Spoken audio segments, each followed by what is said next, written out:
Hi, everybody. Thanks for coming and joining us today for this workshop on the Teen Suicide Awareness and Prevention Campaign that the state of Utah will be putting out for junior high school and middle school, high school students coming this September 2022.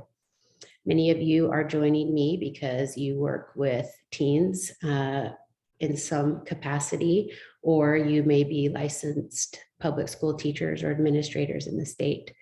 For those of you who need for your renewal, for your licensing, the required 2 hours of teen suicide prevention training, you will be able to count the time that you spend here today towards that. I want to introduce myself. My name is Laura Youngward, and I'm the campaign director. And I'm excited to go through this campaign with you today, give you some of the facts and inform you on what the resources are available to you. And hopefully you learned something new today. This is an interactive workshop, but I'm just going to ask that you save your questions till the end. I'll leave the last few minutes to go through any questions if you have them. So with that, we'll get started. So I think it's important right away to understand what the facts are with teen suicide in the state.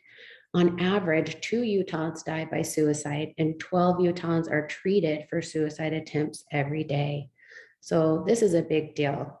Now these are any age, okay? So teens through adults. I think it's important to understand that the reason why the state decided to focus on teens in particular is because if we can educate them when they're young, then hopefully this will help with the curve with suicide in adults as well. So 90% of teens who die by suicide have an undiagnosed mental health issue, with depression being the most common. Again, if this is something that we can help teens get help with now, it helps them be higher functioning and more capable adults of handling their mental health if they can get it diagnosed earlier. The annual suicide rate among teens ages 12 to 17 in Utah has risen every year since 2011 and increased by more than 200% between 2006 and 2014. So you can see the need here for help. Factors that may be contributing to Utah's adolescent suicide problem are the following: access to weapons. Almost half of all adolescents who commit suicide in Utah use a firearm. Lack of access to mental health services. This is a big problem. A lot of teens don't want to reach out for help because they know their parents maybe don't have health insurance, or they're just worried about being able to receive the help. Maybe they don't know that it's available to them. Substandard support for the LGBT teens who are lesbian, gay, bisexual, or transgender are always higher risk for suicide throughout the nation. But in Utah, experts have noticed that religious pressures can make it a lot more likely that these teens will get the support that they need. So here's the vision statement. In 2025, Utah will see a 25% decrease in overall suicide rates in teens. Schools, hospitals, community centers will be resources to help those at risk through these state-funded programs. They also want to see more laws be instituted requiring state-based insurance companies to provide that mental health coverage that so many are lacking. Here's the objectives. The target audience will be teenagers aged 10 through 17. We would like to help them feel more empowered by knowing what questions to ask themselves or their friends if suicidal thoughts do come up. The target audience will have much more courage to seek for help or to offer help to others by understanding what their resources are available to them.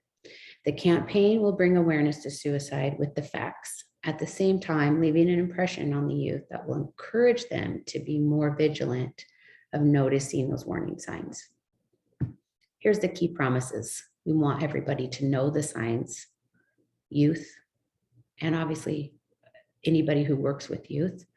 And then we want them to feel empowered to say something and really get that message across that it is okay to ask for help. So when we talk about the signs, what are the signs? Feeling sad or withdrawn from others for more than 2 weeks. That's the real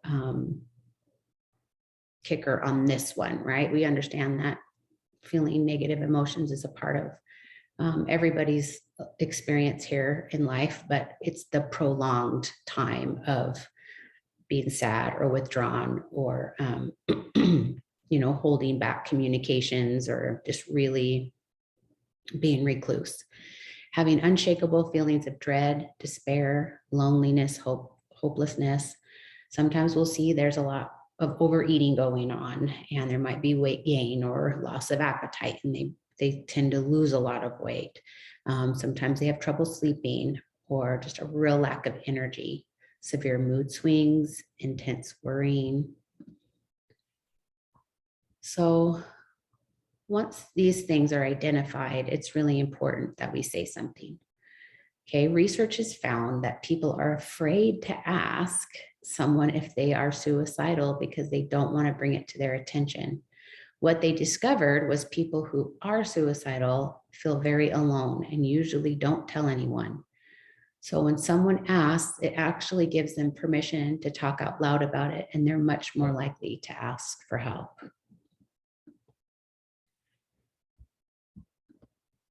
There is help. And so this is what we really want the youth to understand. It's so important that they talk to somebody that they trust. School counselor, their minister, parent, friend, doctor, anybody that they can feel comfortable coming to just to talk out loud about what they may be feeling. The Suicide Lifeline is a 24-hour line that it provides counseling over the phone and help for individuals who call just to have someone to talk to, and then also be offered resources for immediate help if necessary. In conclusion, I think it's really important that you understand, where to go for help. What are your resources? So this is a great slide to take a screenshot of, or take a few minutes to write down some of these different programs that are available. Programs for mental illness and suicide prevention are put through the state on the NAMI Utah, website, which is there. The National Suicide Prevention Lifeline is 24 hours a day, like we said. They also have a website that you can go to see more resources and get more information. The Utah Suicide Prevention Coalition has crisis counseling, mental health information, and referrals in your specific county. You can get that information. And then, of course, the Trevor Project, which is also a 24-hour service geared towards the LGBT teens that may be in crisis. So I really do appreciate you taking the time to come to this workshop today.